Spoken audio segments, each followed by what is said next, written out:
Bakunzi bene data muri Kristo Yesu, nongeye kubasuhuza mbaha ikaze kugira ngo tuganire none ku by'umwuka abwira abafite amatwi y'umwuka.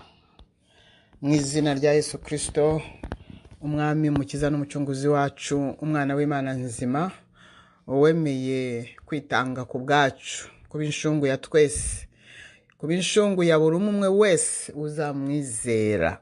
Ni inshungu ya buri umwe wese uzamwizera. Yapfiriye, yameneye amaraso buri wese uzizera izina rye, buri wese uzamwizera ko yamumeneye amaraso, ko yamucunguye, uwo nguwo afite ubugingo buhoraho. Haleluya!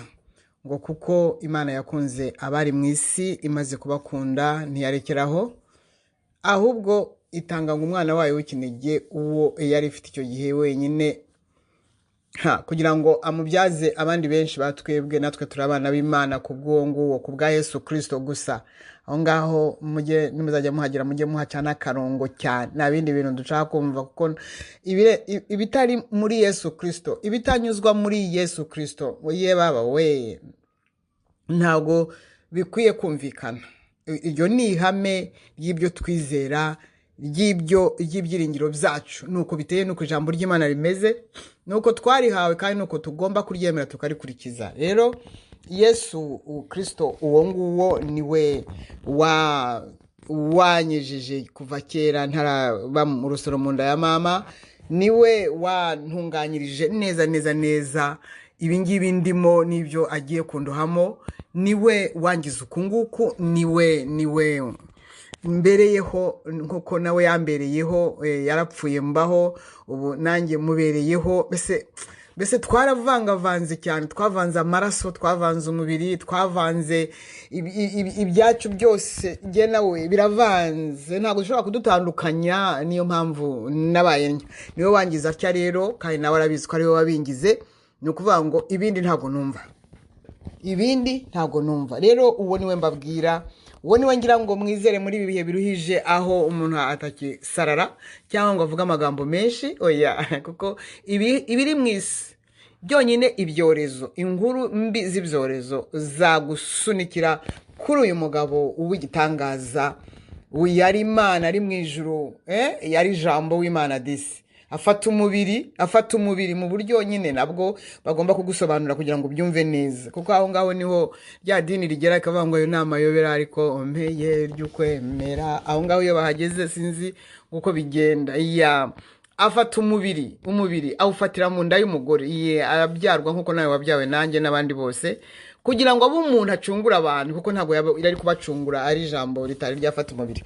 Haleluya! Uwo rero nguwo mbabwiriza, nguwo ndwanirira ubutumwa bwe, nguwo nicyo nashyiriweho, nka mwene data Pawulo.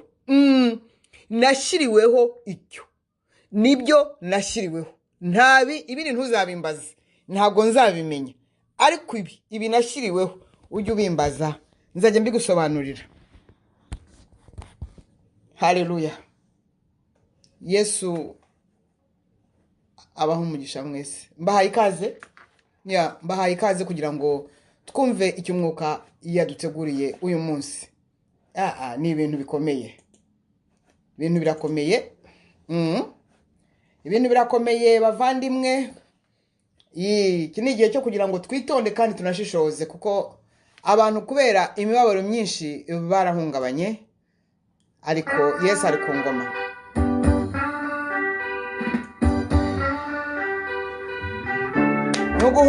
Nuguhungira mu buhungiro Kristo Yesu. Haleluya! Arahari, ni muzima, yarazutse, arafatika.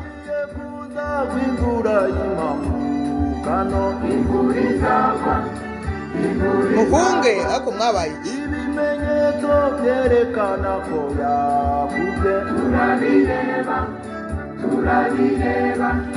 Wese mwitegure kurangiza imirimo, ikuriraje igeze hasi. Murebe hazagiri igisigari, tujye kuvuga nko kumugara iyo murasi niyo Nowa yavuze indi izaba ari inyanja y'amazuku izahinduka urupfu rwa kabiri n'igihano ku banzi bose b'Imana Uwiteka agiye guhora inzigo atemesha isi yose umujinya we ararema ijuru rishya n'isi nshya ibibi byose azabikuraho Yesu aduhana umugisha. Haleluya. Ndabakiriye mwese ari bene data dusangiye kwizera Yesu Kristo, ari nabandi bihururira gusa baje kumva wenda umuntu usakuza yawe umusazi. Namwe nta kibazo, benshi barahafatiwe. Haleluya. Icyampa ngo mwese mujye muhurura mufatwe. Icyampa ngo mwese mujye mubipinga, noneho mugeraho umuntu abipingure kuko nukuri kuzuye. Yesu rero nashimwe. Uyu munsi tugiye kureba iyi nyigisho ikurikira iy'ubushize. Nabonye abantu benshi barayumvise, benshi barayumvise barayihererekanya. Ahari kuko harimo gupfa abantu. Iyo harimo ibintu byo gupfa byo gupfusha ibya indege yahanutse umuntu yari imbwa, inkuru nyine bene nkizo abantu nizo bakunda kumva, ariko inziza ntago bazumva. Inziza reka nkubwire ni nk'ingiyi ya Yohana 3:16 kuko Imana yakunze abari mu isi cyane byatumye itanga umwana wayo w'ikinege kugira ngo umwizera wese atarimbuka ahubwo ahabwe ubugingo buhoraho. Iyo ngiyo ntago abantu bayikurikira, ariko ubu umuntu avuze ngo nuko rero ngo geze hariya ngo hanyuma ngo nsanga ngo umuntu ngo acitsemo kabiri, amaze gucikamo kabiri ngo igice kimwe kiragenda kibonana n'ikindi, ngo kimaze kubonana n'ikindi ngo gikora sex. Abantu bahita baza bakirukanka bakaza kuko bakunda sex, bakunda ibintu bya sex. Ibigize ntago babishaka. Ukuvuga Yesu Kristo ko ari umukiza amatwi yabarazibye, ariko kuvuga ko hari umugore n'umugore basezeranye, umugabo n'umugore, ariko ubu nabyo byataye pose, ntabwo bakibikeneye. Barashaka ibindi bibi. Umwana w'umuntu kamere niko arashaka kumva, amatwi yaramurya, arashaka ibibi kubera ko kwangirika. Uyu munsi rero turakomeza niyo gahunda, turakomeza na gahunda yo kuvuga ko 2/3 mu Rwanda no mu Burundi bigiye gupfa. Turayikomeza noneho mwuka wera mfashe ngerageze kubasobanurira ibishobora kuba byabafasha kugira ngo mwumve impamvu 2/3 mu Burundi na 2/3 mu Rwanda bigomba gupfa. Amaraso yabyo akameneka. Kubera iki amaraso yabyo agomba kumeneka ku butaka nanone nkuko ngiye kubibasobanurira? Kuki unero ntago ari bwo bwa mbere narabivuze, navuze iby'amaraso, navuze impamvu agomba kumeneka. Ahari najyaga mbivuga hari byo mu Rwanda, mvuga mu Rwanda, hari mu Burundi hari hatari haza kuko bari bazi ko ari Inyange Zerade. Rero bene data bakundwa, ikintu cyitwa amaraso ni ikintu gikomeye cyane. Ikintu cyitwa amaraso ni ikintu n'Imana yubaha. Ikintu cyitwa amaraso, le sang, blood, ni damu, ni birakomeye ibya damu, blood, sang, amaraso. Birakomeye iby'amaraso. Kuki Imana yibanda cyane ku maraso? Kuki Imana yibanda ku maraso? Amaraso ko haba mu isezerano rya kera, haba mu isezerano rishya, ni amaraso, le sang, blood, damu, amaraso. Kubera iki? Kubera ko Mubarewi 17 ujye wandika hanyuma wongere usubire mu minine kuko ngiye mvuga vuba hanyuma nkahita ngenda, ariko wowe ujye uminina. Mubarewi ibice 12:11 turasoma neza kugira ngo byumve. Kuko ubugingo bw'inyama buba mu maraso, l'âme de la chair est dans le sang. Ubugingo bw'inyama buba mu maraso. nanjye nyabahereye gusukwa ku gicaniro ngo abe impongano y'ubugingo bwanyu, impongano y'ubugingo bwawe, impongano. Amaraso y'inyamaswa iki gihe Uwiteka yarayatanze ngo abe impongano y'ubugingo bw'uwo nguwo uzaba azanye itungo, uzaba azanye igisimba, igikoko, itungo, intama, ihene, whatever, icyo azaba azanye kugira ngo kibe impongano. Ntabwo ari ugupfa kukica gusa ngo bakaranye inyama cyangwa bazitogose ngo bazirye ngo bababariwe. No, amaraso yacyo, l'âme, le sang se trouve dans l'âme.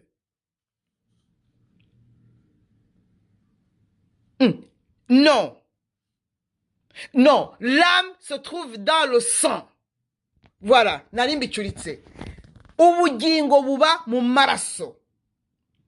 Ubugingo bwawe buri mu maraso yawe. Ubugingo bwanjye buri mu maraso ya Yesu. Niyo mpamvu ariyo yatanze.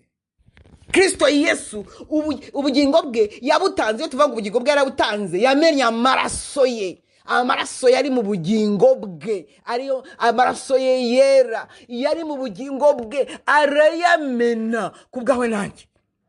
Niyo mpamvu yitanze.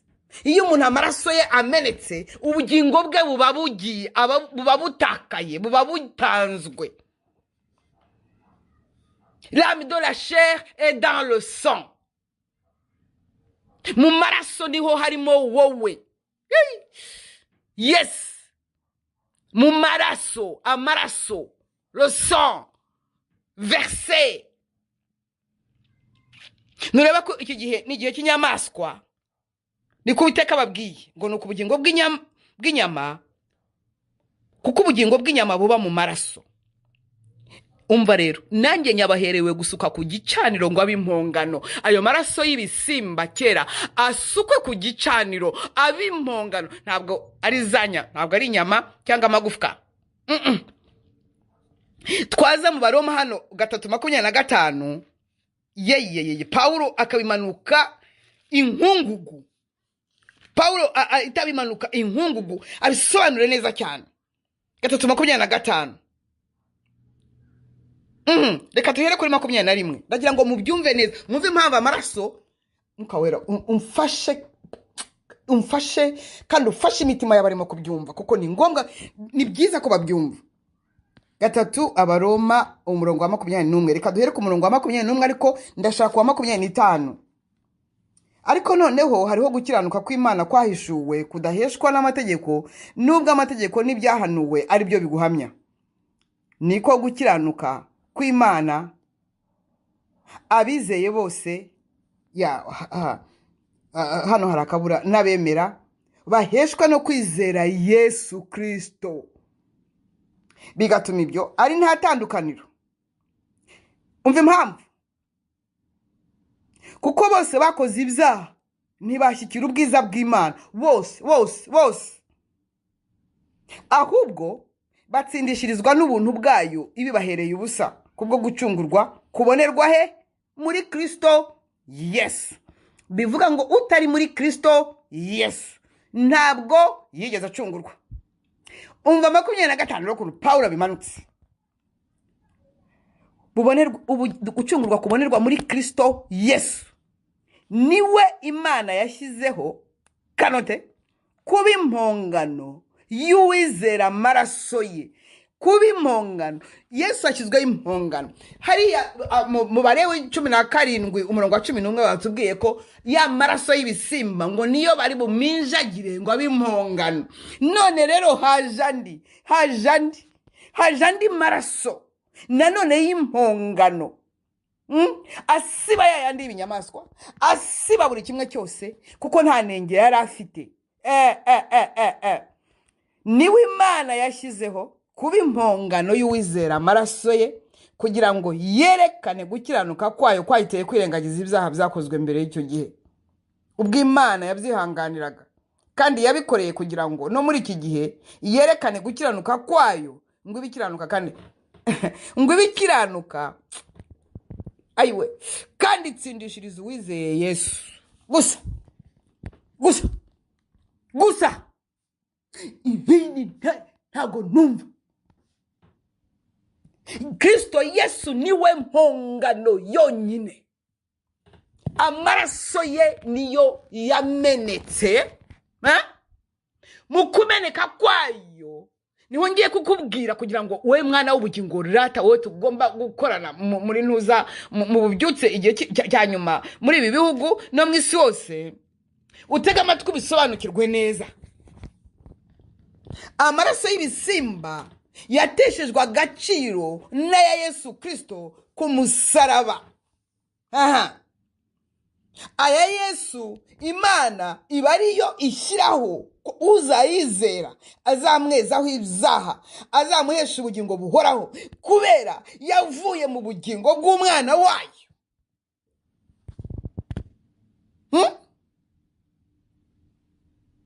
Amaraso ya Yesu Kristo nibwo bugingo bwe yatanze. Bivuga ngo yo murakina, nta maraso nta kubabarirwa ibyaha, nta maraso nta kwezwa guhari, nta maraso nta mahoro. Twagiye nta maraso nta mahoro. Abaheburayo cyane 22 Abaheburayo muragomba murabyumva mpaka murabyumva. Abaheburayo 9:22 haravuga iki? 9:22 ngo kuko ukurikije amategeko ibintu hafi ya byose. Abaheburayo bavuze ibintu hafi ya byose byezwa n'amaraso. Umva rero noneho ibe yaho kandi amaraso atavuye. Amaraso ubu ndimo ndasasira kugira ngo uze kubyumva neza impamvu 2/3 bigomba gupfa. Kandi amaraso atavuye ntihabaho kubabarirwa ibyaha. Amaraso atavuye ntihabaho kubabarirwa ibyaha. Ninde wamenye amaraso bwa mbere? Ninde washesha amaraso ku butaka, kuri ubu butaka wa mbere? Amaraso ya mbere ya ubutaka bwanyoye na igisimba. Bibiliya ntabwo tubwira igisimba Uwiteka yishe. Imu zacyo nizo yakenyeje Adamu na Eva guhisha ubwambure. Amaraso y'icyo gisimba niyo yaguye ku butaka bwa mbere, hakurikiraho ayabiri. Ibyo ni ibindi bakundwa. Wavuga uti kuki Uwiteka akunda amaraso? Akurikije uko yaremye umuntu, uko yaremye ibisimba, yarakugendeye mu maraso abariho ashyira mu muntu, abariho ashyira mu bugingo bw'umuntu. Ari niyo mpamvu ayakurikirana cyane, niyo mpamvu ayakurikirana. Ni nayo mpamvu na wa mwanzi w'ibyiza wawupoza nawe ayagendaho nawe akunda kuyamena cyane. Akunda nayo kuyababarizamo abantu, akayababarizaho n'Imana nawe azikirimo. Ari niyo mpamvu n'isezerano rya kera, n'isezerano Imana yasezeranije Nowa mu bice 9 ku murongo wa 4. Ariko mwumve ukuntu Imana itena ku maraso ngo ariko ntimukaryana inyama n'ubugingo bwayo. N'ubugingo bwayo no kuvuga amaraso. Nibwo amaraso yayo. Kandi amaraso yanyu, amaraso y'ubugingo bwanyu sinzabura kuyahorera. Haje ikindi kibazo. Uwiteka ahorera amaraso, arahora n'umuhozi w'amaraso. Icyo mubyumve, nzayahorera inyamaswa zose kandi umuntu nawe nzamuhorera ubugingo bw'umuntu, nzabuhorera undi muntu wese. Umva 6 uvushije amaraso y'umuntu, amaraso yazavushwa n'abantu. Umva noneho akandi karusho, kuko Imana yaremye umuntu afite ishusho yayo. Babandi ngo banezezwa ngo no kwica umuntu, ngo bishe bande, ngo tuzakwica, nzakwica rwose. Wagira ngo arimo aravugaguzwa. We ari yehese, ari ahagana hese, akoze mukisi. nawe buriya ubwo avuga guzwa kuriya ubwo arimo gutera abantu ubwoba ngo azabica ubwo arimo kuvuga ngo naho uri rwose nagusangayo nagusangayo nkwice rwose uranzi kuzazambanaho kuko yewe unsebeje ntagabura kubaho kuko yewe rwose mfite ndi powerful mfite imbaraga nzakwica wewe uri umuntu ufite amaraso uva amaraso byo nyine kuba uri umuntu ufite amaraso uva amaraso uri umupolisi cyangwa uri umusirikare cyangwa uri perezida wa repubulika cyangwa uri ministre international intérimaire urumva uri wewe wese uri umuntu ufite inyama n'amaraso yo ukabwira undi ngo nzakwica ni kimwe no kuvuga ngo ko mu ndeba hangaha rero ndi ikintu kitikunda kiyanze cyane niyo mpamvu nshaka kwiyahura kwica undi ni ukwica ntabwo umuntu ufite ubugingo yakagombye kwambura undi ubugingo no nta nubwo ari ukwica gusa ni ukwica n'ikimana yaremye ni ukwambura agaciro imana ndebera rero igihe izaguhindukirana nawe ugiye kukakwambura ukuntu izaguhonyora ikagusya yihanukiriye kuko watinyutse kumena ubugingo bw'umuntu watinyutse kumena amaraso y'umuntu amaraso ariyo bugingo bwe kandi nawe umva ko Bibiliya ikubwiye ngo ayawe nayo azamenwa n'abantu garura akenge wumva ukuntu ayawe azamenwa n'abantu rero natangiye gusasira kugira ngo mwumve ibi bintu by'amaraso bakundwa nimutega amatwi ntabwo ari inkuru nzanye nshya ntabwo ari ubutumwa bushya ndimo ndasubiramo twageze ku munota wa nyuma ndimo ndasubiramo ntabwo biri bubure uwo bikiza ntibiri bubure uwo bifata ntibiri uwo bigira umumaro ndabizi neza ntabwo Imana ishobora kwemera ko mbivuga bidafite uwo bishaka ni ukuri bifite uwo bihiga yego amaraso agomba kumeneka kubera iki wavuga ni ryari se atamenetse ego komana ego mana arameneka rero ariko buriya nta bindi avuga ntabyo urashaka ko mvuga ngo amahoro arahari ntayo ubwo se arigiye nawe ninde upfuye nabi urashaka ko mvuga ngo ibintu ni byiza kandi ari bibi ubwo se arigiye nawe urumva uri mukuru arinde urashaka ko ntagatifuza ibintu kandi byanduye kugeza igihe ibintu bizabera neza bigiye kumera neza nzavuga ko bimeze neza ubwo buri muntu azajya azira ibyaha bye ubwo rusange itazongera gukukumba kuko rusange bigiye gukukumba muri ibi bibiri bya gatatu harimo za rusange nyinshi mu Rwanda no mu Burundi no mu Rwanda mu Rwanda no mu Burundi muri ibi bibiri bya gatatu bigomba gupfa muri ibi bihugu harimo za rusange nyinshi harimo rukukumba hariho imiryango igomba kuzima burundu kuzima none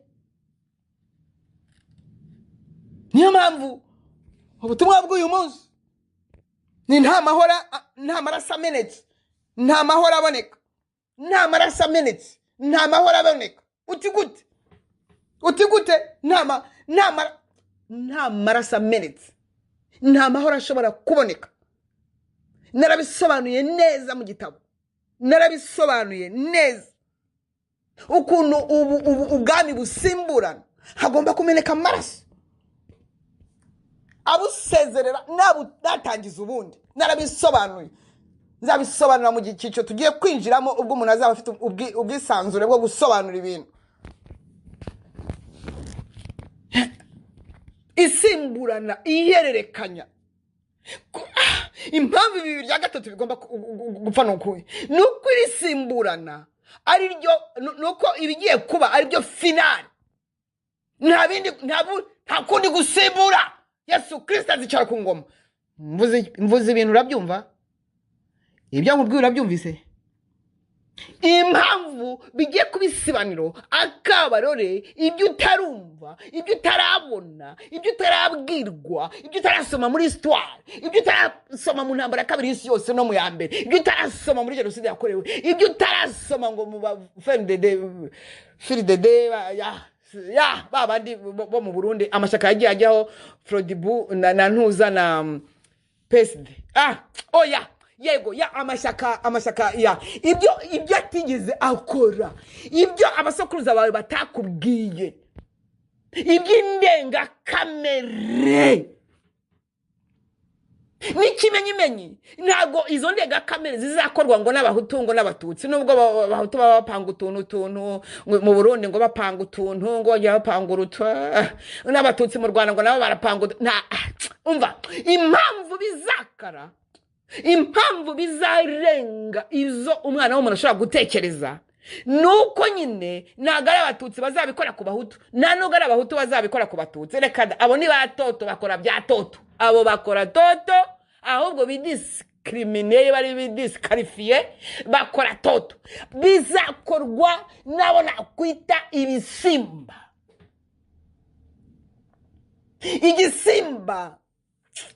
Igisimba dans le sens yuko icyambere igisimba kirakaye, gishonje, kimeze nk'igishonje, gishaka kwica, kuniga, kurasa, gutera ikota. Imfu zose zigomba kuba present. Bakundwa, ndabibasobanurira gute? Dore impamvu.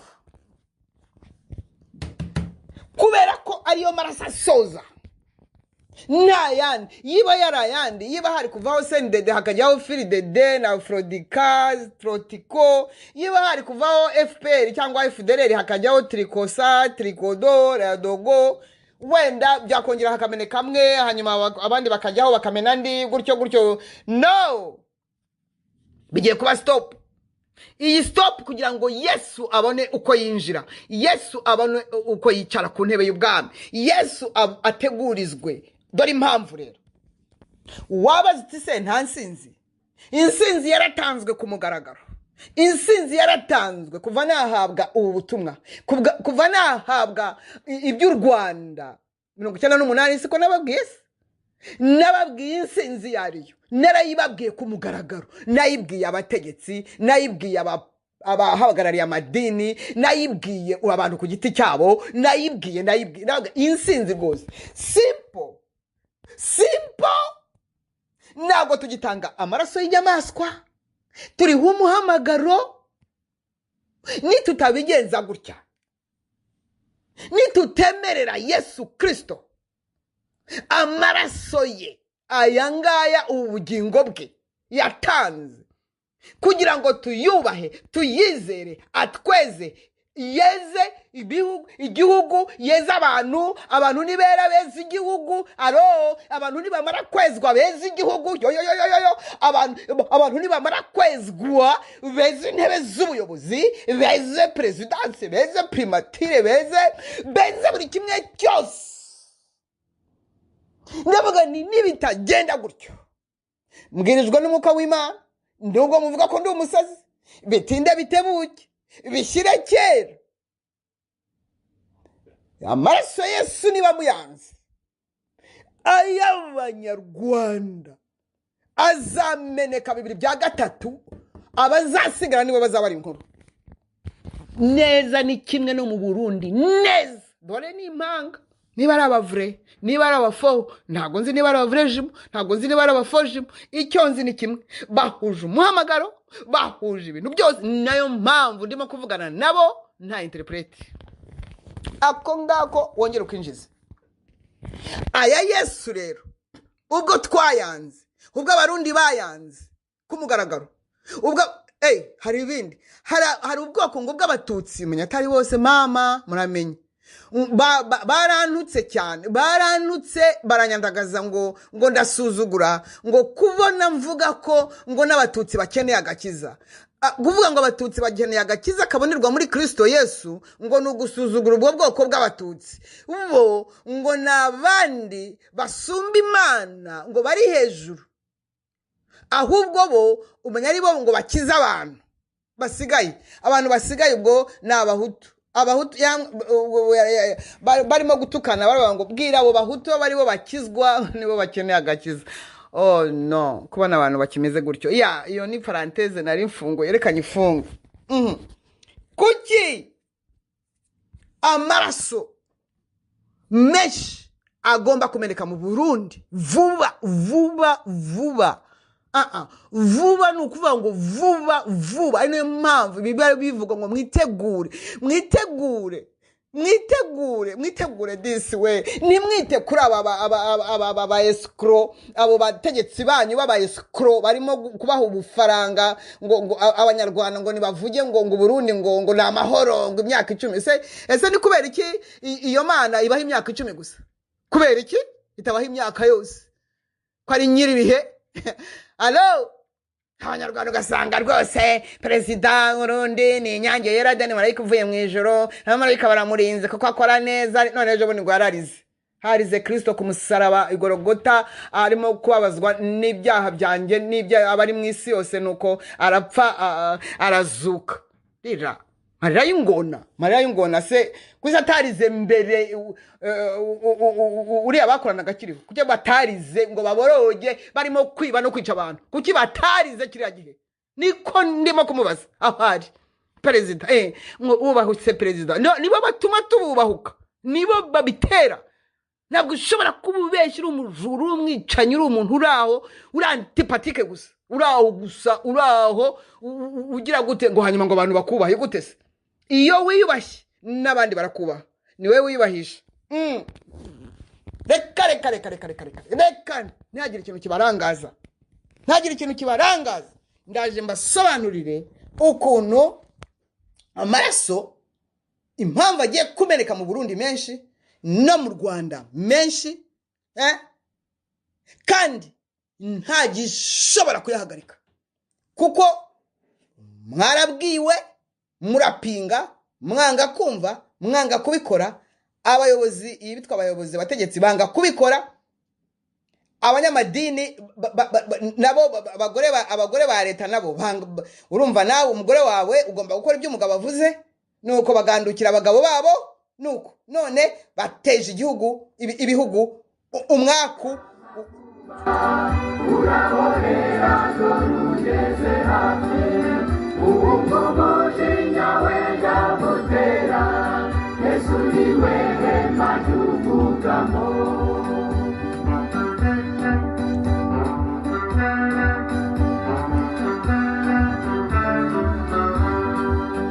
abari mu murima nimugire vuba mugire bwangu uritaragwa imyaka yose yararizwe n'umuyaga nimurigeze murisarure arabahamya babiri bazanye ibi bihebyo zaravuze ngo nimurandura n'urukumu n'amasaka itonde cyane ugusarura iyo mvura z'indiyo Nowa yavuze irindi zaba inyanja y'amazungu izahinduka urupfu rw'akabiri bene data bakundwa reka tube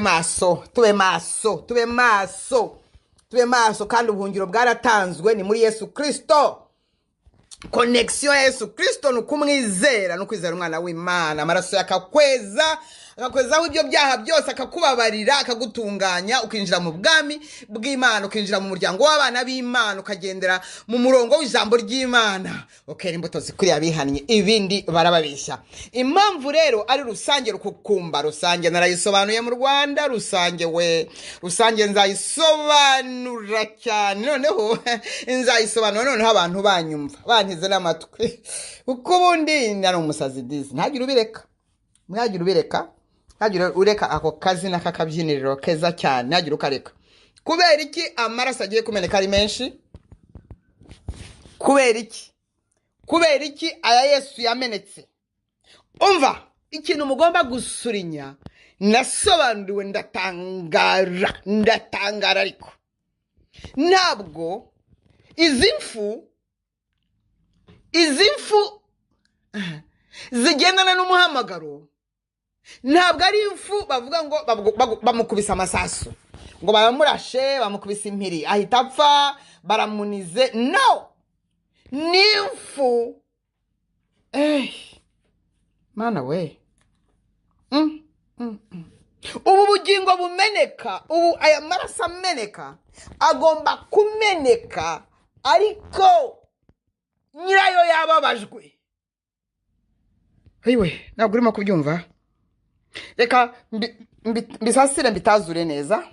Aha. Baretse nse. Tugiye muri Yesaya, Yesaya 9 n'umurongo wa 5. Niho hari ibyo Yesu azaba. Niho Yesaya amwerekwa arimo kuvuka, barimo kumubyara.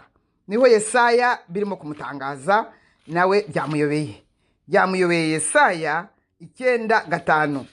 Yesaya 9:5 aravuga ngo arimo arabireba, arareba ko umwana avutse, ngo nuko umwana yatuvukiye, duhawe umwana w'umuhungu. Umva ngo ibyo azaba ntabwo ari ibyo abaye. Ubutware buzaba ku bitugu bye, azitwa igitangaza. Azagira ati ubutware buzaba, ntabwo ari bubaye. Azitwa igitangaza, ntabwo yitwa igitangaza, azitwa igitangaza. Umujyanama azitwa, Imana ikomeye azitwa, Data wa twese uhoraho azitwa, Umwami w'amahoro. Gutegekwa kwe n'amahoro bizagwirira ku ntebe ya Dawidi n'ubwami bwe, bitagira iherezo, kugira ngo bibukomeze, bibushyigikize guca imanza zitabera no gukiranuka, uhereye none ukageza iteka ryose. Ibyo ngibyo Uwiteka Nyiringabo azabishohoresha umwete we. Ubutware buzaba ku bitugu bye, azitwa igitangaza, umujyanama, Imana ikomeye, Data wa twese uhoraho, Umwami w'amahoro. Ibi ngibi azabyitwa.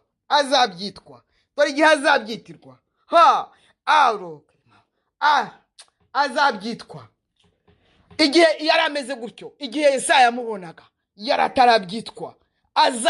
Hari icyo agomba gukora, hari ibigomba gukorwa kugira ngo abe ibyo, kugira ngo asoze ibyo, kugira ngo abe umwami w'amahoro, kugira ngo abe umujyanama, kugira ngo abe Data wa twese uhoraho, kugira ngo abe biriya batubwiye. Hari ikigomba gukorwa kugira ngo yitwe igitangaza. Hari ibigomba gukorwa. Ibigomba gukorwa rero biri mu maraso agomba kumena. Amaraso kandi agomba kumena. Umva, mbere yuko ajya ku musaraba, mbere yuko amaraso ye ameneka, mbere yuko apfa urupfu rw'agashinyaguro, mbere yuko abambwa, mbere yuko ahambwa, mbere yuko azuka, ntabwo yitwaga ibyo.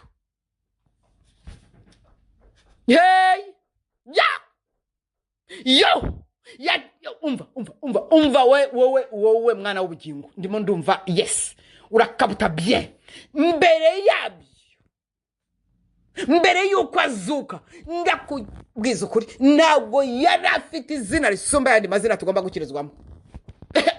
Yaribonye amenya amaraso, atsinze ruriya rupfu, ruriya runyagwa, ruriya rw'agashinyaguro, arutsinze rurehemuye ku mugaragaro. Paulo mwenda Paulo none agiye kubimanuka mu Bakolosayi. Uyu munsi ko haje amagambo y'Imana menshi Abakolosayi 2:15. Paulo ahojeje Yesu amarira gusa. Yabari yabavuga rwose bose bazajya mu ijuru. Buretsenze. Abakolosayi 2:15. 2:15. Abakolosayi 2:15. Ngo kandi no hejuru muhasome ngo 15. Kandi maze kunyaga abatwari n'abafite ubushobozi, ibahemura ku mugaragaro, ibivuga hejuru kubw'umusaraba.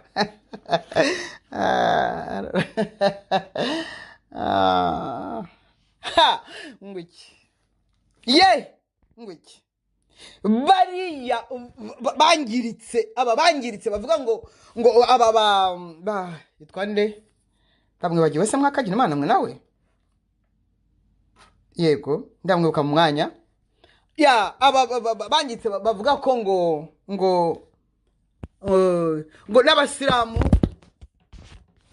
n'abasilamu ngo bazajya mu ijuru n'abande nyine kugira ngo tudaca imanza. Vraiment rwose, vraiment, you see, abasilamu amategeko yabo azabarengera. Uvuze ngo iki? uvuze ngo amategeko ya nguki baba we amategeko ngo azagira ate amategeko ngo azakurikizwa ngo nandi amategeko yego gitwaza Paul apotre docteur directeur inspecteur administrateur délégué w'ibintu ntazi byari byo wahamagawe n'Imana nawe urabizi igihe wangiritse urakizi icyo gihe watangiye kwangirika Imana guha amahoro n'umugisha nta uvumira itararenga trebye ubu ngiye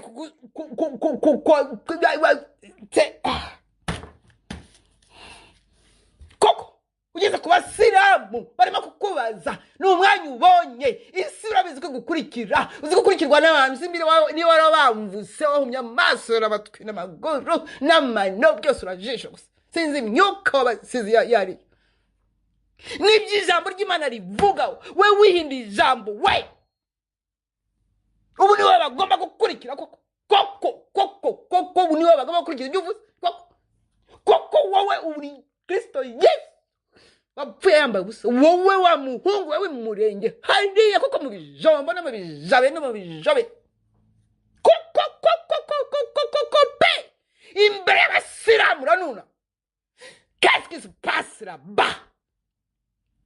Qu'est-ce que c'est?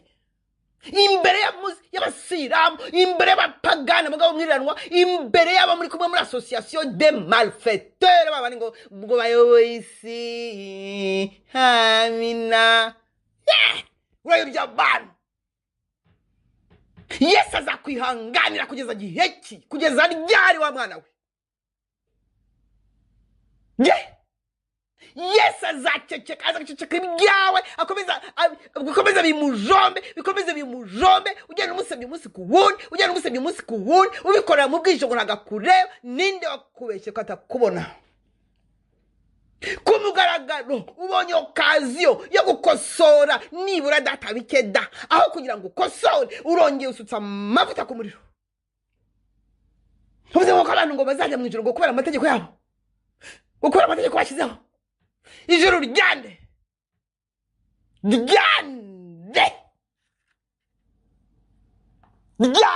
ryarivuyemo akaza gufata umubiri kugira ngo acungure abafite umubiri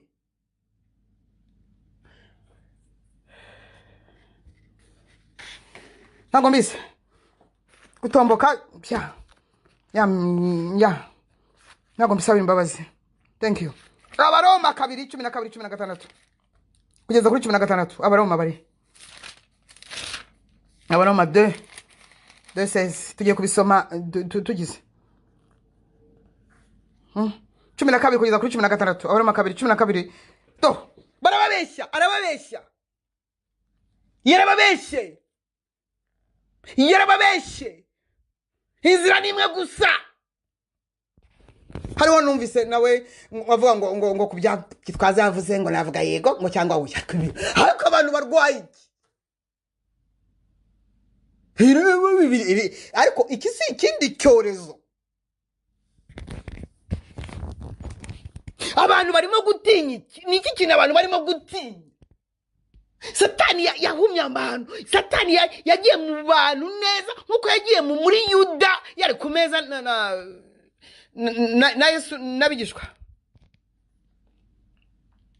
Abaroma 2:12 biratomoye ku Paulo we Paulo kandi agarutse wamubwira uko nawe mwitiranwa witwa Paulo ba Paulo bari mu isi sinzi ko amese nawe wamubwira ko witwa Paulo ko niko wamubwira 12 abakoze ibyaha bose batazi amategeko bataka mumve bazarimbuka badahowe amategeko kandi abakoze ibyaha bose bazi amategeko bazacirwaho iteka ry'amategeko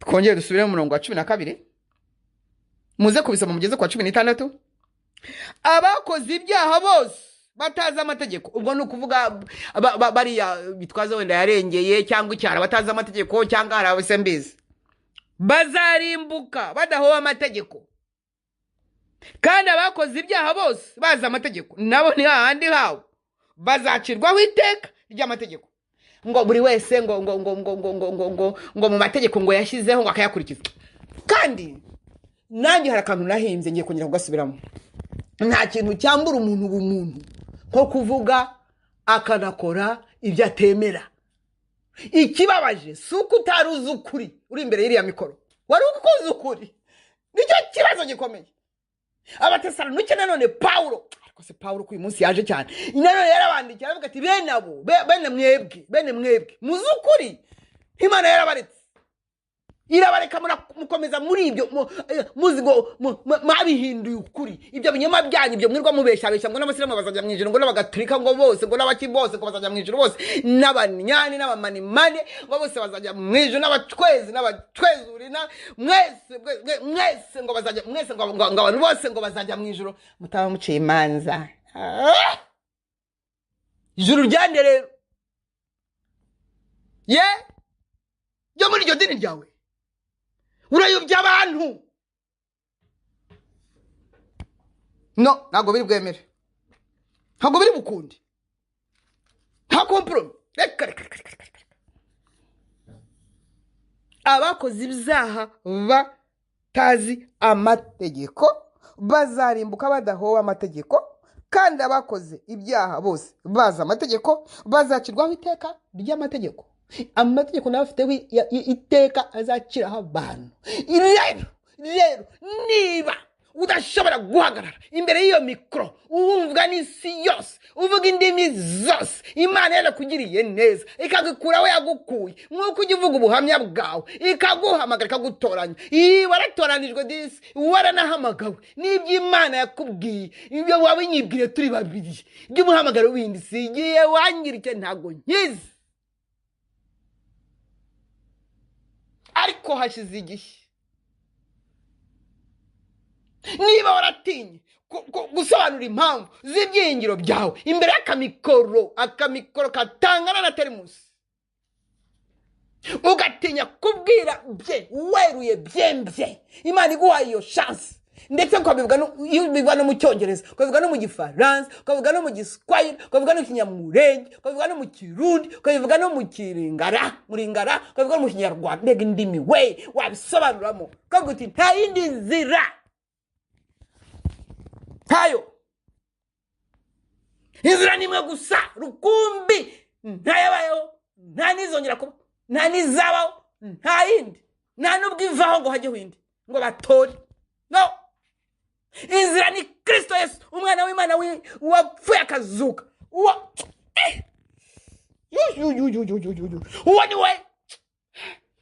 niwe tunyuramo akatwinjiza mu ijambo rye ukuri hanyuma bikadusunikira mu bugingo hakaba ruzuye muri twe niwe Imana yashyizeho kuba impongano z'abizera amaraso ye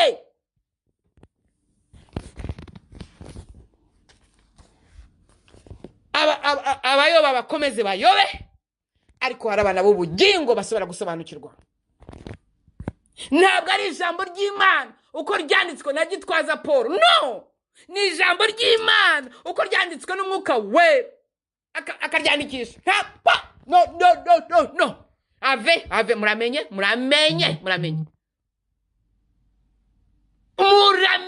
mwese arrêtez vos massacres arrêtez là-bas ntibishoboka Yesu wapfuye yambaye ubusa niwe murimo mwaramushoye mumugira kapitali mumugira intere muratware bari muratwara none mugeze naho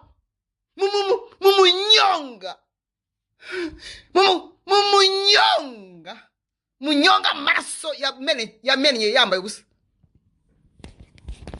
iyo cyari igiparanteze nari mfunguye gikomeye cyane kandi Mwami Yesu imbabazi zawe zihoraho iteka ariko ishyaka ryawe rirandya rirandya umuntu uzokuri akakurengaho de akakurenga imbere y'abantu bambaye ubugofero n'amakanzu y'imyeru ngo nibatinya atinya isi atinye kuvuga ko utazizera umwana w'Imana Yesu Kristo azarimbuka aratinye kuko bari buhure nimugoroba bahoberane how are you I am fine thank you and you hanya ntago bakivuga you know the weather is good the weather is good the weather is good it's not rero ntago ari ukuri yavuze ibintu bitari byo utazizera Yesu Kristo wese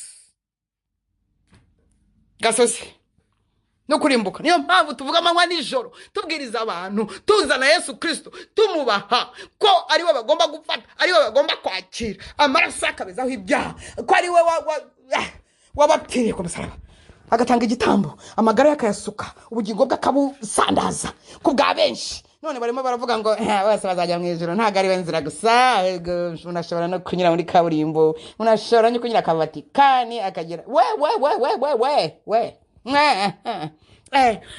ntimukajya mubizera mubishenga bari n'abasazi barahungabanye kera bavuga ko nari nshonje, gusa bavuga ko nshonje iki kandi yewe ntago bize za teologiya ngo batanga ikiro. Na teologiya nize nuko ushaka kuvuga kubera ko ngiye ntabirata nicyo ushaka kuvuga.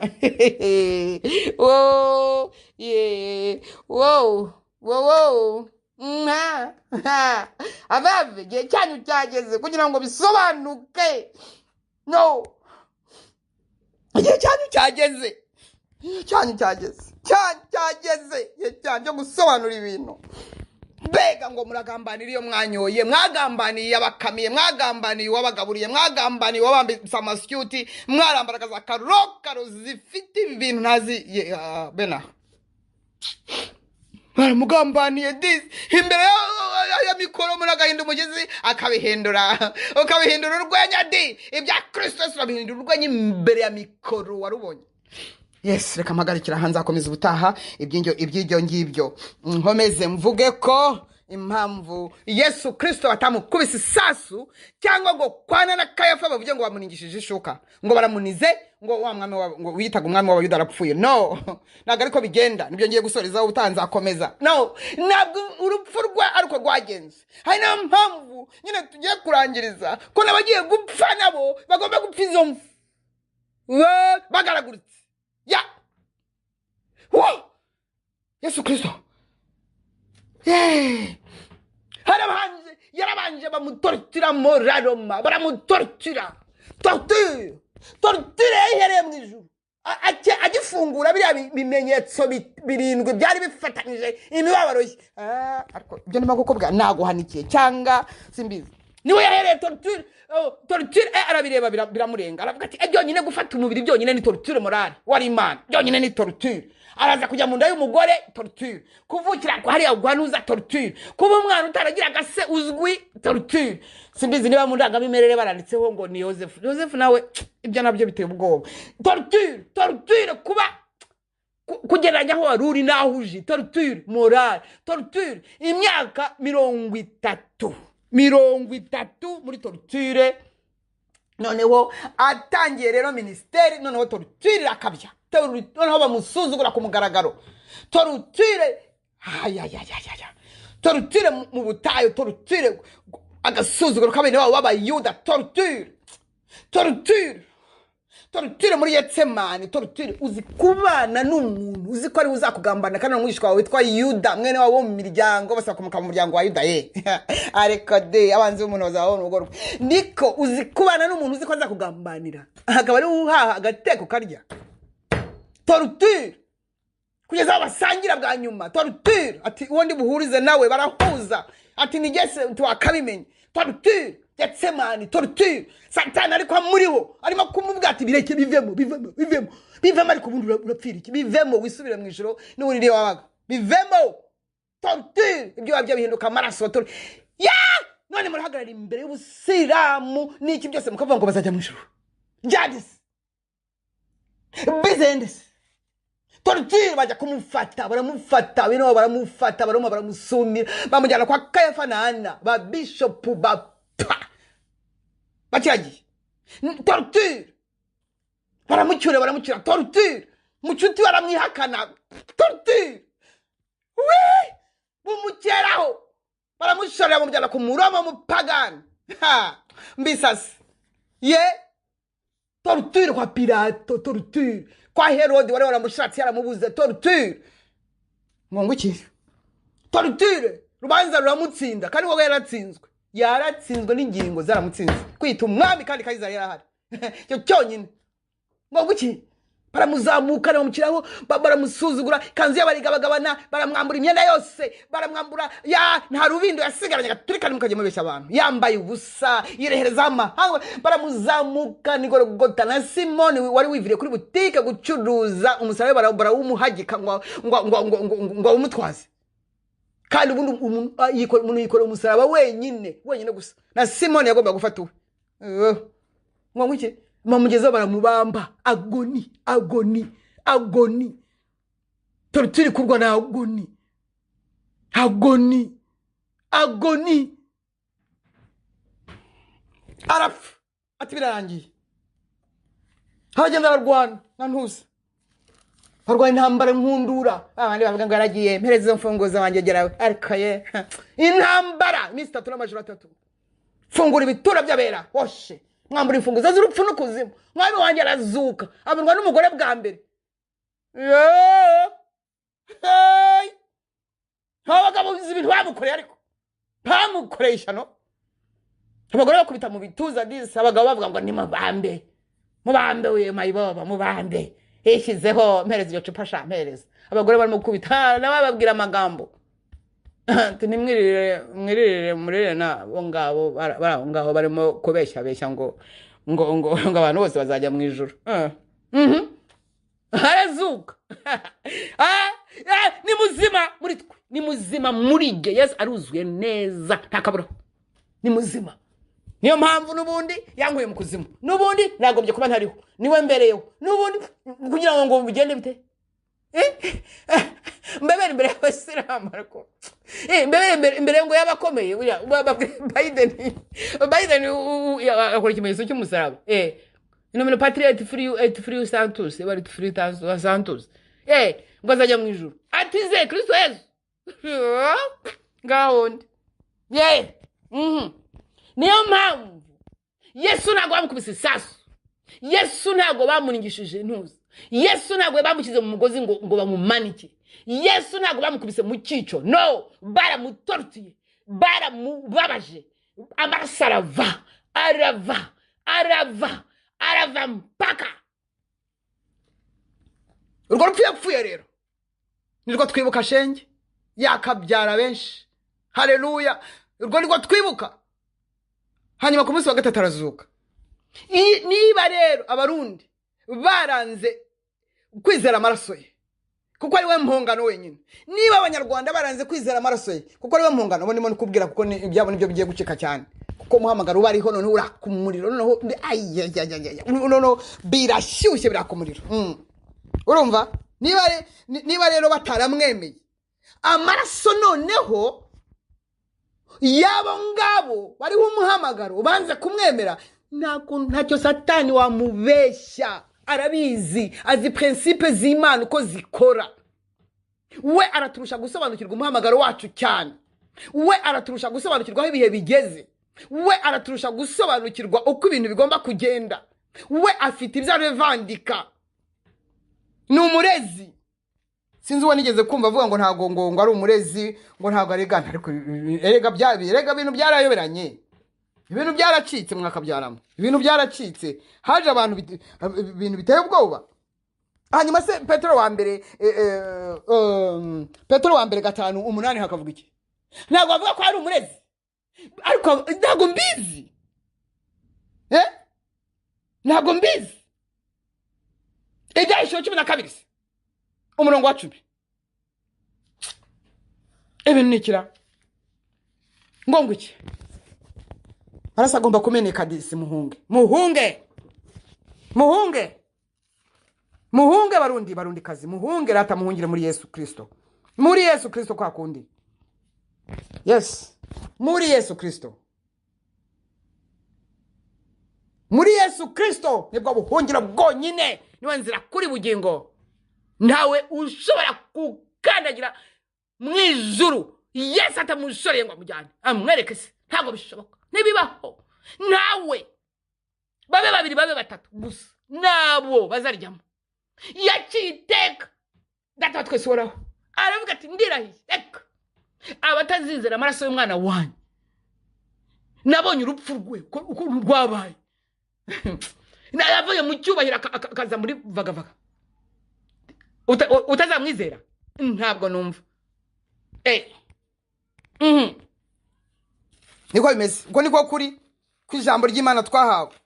Iri ni ryo jambo ry'ubugingo tubabwiriza. Yego, nibyo nashyiriweho kuba intumwa. Ya papa ariko mana gusebya Yesu birandya we. Birandya. Abashaka gukizwa kwiyakirira Kristo Yesu mwigire hafi, mwigira hafi. Kuko hari ahantu ushaka mu byahishuwe.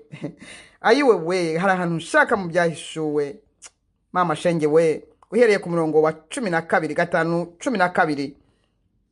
Igihe Yohana yaborogaga ngo habuze ucungura abantu, Yohana ararira. Marayika ati wirira. Ari kintu mbonye intare yo mu muryango wa Yuda iraserutse, iraje, byose irabipasuye. Byose irabimennye, byose irabyemeye. Arabyemeye ngo agiye gucungura abantu. None murajya imbere ya mikoro mukavuga guzwa ubusa. Bamubwira abantu kuboneza imbyaro no gufata inkingo. Nibyo mwahamagariwe di. Mwirwa mworoshya ibintu disi we. Yesu se ko atabyoroheje. Kuki mworoshya? Kuki mubyoroshya ariko? No kugira ngo babaho ice cream n'ubuyawuruti. Abo mwijuru, ibyo mwijuru byose. Abo mwijuru bose ngo bamaze kubona ari we wemeye gupfira abantu, ibimenyetso byose bipasuye. Mwami w'abami, ntari yo mu muryango wa ngo uruwigitangaza Yesu. Abo mwijuru barabihamya bati ikuzo nishimwe n'iby'umwana w'intama, kuko ari we washoboye gucungurira Imana Data wa twese, abo mu miryango n'indimi zose zo mw'isi. Iremeye ubwoko bumwe, ishyanga yiguriye amaraso ye, ubwoko bw'abami n'abatambyi bihoraho. Yaratuguze, yaranguze, yaransindiye, yarandanguye wese. Kandi negerejwe nuko yanguze, negerejwe nuko yandanguye, biranezereje 100%. Nago ngira isoni zo kumamiriza imbere yandese. Ninde se ukomeye muri iyi si ko mbona bose basigaye bagenda basukuma? Ninde ukomeye? Ninde ukomeye ko bose barimo kugenda bashira mu myuka? Ninde? Niba bakangisha abantu kubica kandi nabo bafite ya maraso twababwiye agomba kumeneka, bagahita basanga shebuja bizeye.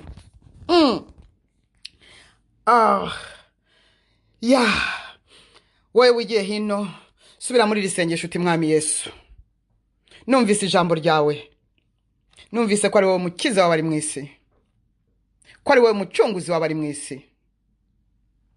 Ndakwakiriye mu bugingo bwanjye, ndakwizeye. Mbere umwami, umukiza n'umucunguzi. Unyandukure mu gitabo cy'urupfu, unyandike mu gitabo cy'ubugingo. Mbaye umwana w'Imana, mbiheshejwe no kwizera Yesu Kristo umwana w'Imana. Ndizera ko ari wowe nzira nyuzemo, unyijije mu bugingo mukuri, ari ryo jambo ryawe. Binyinjize mu bugingo buhoraho wadusezeranije. Urakoze Mwami Yesu. Data ndagushimye, ko wampaye Yesu ngo mpfire. Nsezeye ubwami bw'umwijima bwa Satani, nije mu bwami bw'umucyo bwa Yesu Kristo. Nyandukura mu gitabo cy'urupfu, unyandike mu gitabo cy'ubugingo. Ndizera ko Mwuka Wera uzamfasha, ukandera, ukankuza kugera ku gihagararo cya Kristo. Urakoze Data, kumpaye agakiza ku buntu. Mu izina rya Yesu. Amen. Urakoze Mwami Mana, urakoze kuri abangaba bizeye batsinzwe n'ijambo. Yesu niwe nzira, akabukura akabugingo, ibindi nta gaciro bifite, ibindi ni by'abana b'abantu bihimbiye. Niyo mpamvu mbakuragije muri aka kanya, ndabakuragije abo bose bakijijwe, abo bose bashaka gutangira inzira. Urakoze rero ko byose ari wowe ubigenga, ari wowe bitegeka, ari wowe bifite mu maboko yawe. Cyubahiro ni icyawe ibihe bidashira, mu izina rya Yesu. Amen. Itangazo, ntabwo ndi bubonye umwanya wo gushyiraho yayini ngo shyaka ry'inzu ya data rirandya, niyo mpamvu Uwiteka yampaye inkota yo kurwana n'imyuka ishaka guhindura ubusomorimo wakorewe igorogota. Nzayishyiraho ubutaha. Hanyuma amatangazo ni abakijijwe ubu cyangwa abashaka gukizwa cyangwa bafite ibyo basobanuza ku gakiza bwa mbere batazi iyo biva niyo bijya. Abo ngabo babaza kuri ya nimero nabahaye ubushize. Reka nyisubiremo: guteranya 32 49 48 18 86 5. Guteranya 32 49 48 18 86 5. Iyo nimero niyo mwabazaho mwabazaho. Hanyuma hari icyo dushobora kubamarira mwebwe mukijijwe cyangwa mukeneye ibisobanuro byo gukizwa mubishaka. Pana impaka, ntabwo tujya impaka twebwe kuko dufite ijambo ry'Imana ritajya rijya impaka. Dukeneye abakeneye kumenya. Abo ngabo rero twazabafasha, muzabaze kuri iyi nimero. Abandi mpaye ubutumire ni ngwe kuri iyi nimero toujours, n'abantu baruhijwe n'amadini, abaruhijwe n'amadini, abababajwe n'amadini, abaruhijwe n'amadini, abananirijwe n'amadini, abo amadini yananiye. Namwe nkuko natwe kera yatugenje, hari icyo namwe twabamarira. Rero namwe mwabaza kuri iyi nimero, namwe twabafasha. Yesu rero aduhana umugisha cyane kandi ko ngifite akanya ko gushyiraho ororo. Reka sinzi ntabwo menya bitakunda hari, menya bitakunda we, birambabaje. Yego ibyo Uwiteka byerekaniye kugira ngo buri muntu bimubereye inyigisho. Ibyo ngibyo Uwiteka byerekaniye kugira ngo buri muntu bimubereye inyigisho. Kana mwanze urubori rw'urupfu rwashigujwe naho twaba reka dusoze. Umwami Imana yacu iduhana umugisha. Abayishuwe aho muri hose mu isi, aho muri hose yebaba we, mbakunda urukundo rw'Imana. Abagabo n'abagore bayishuwe aho muri hose, mbakunda urukundo rw'Imana. Turi kumwe kugeza Yesu agarutse.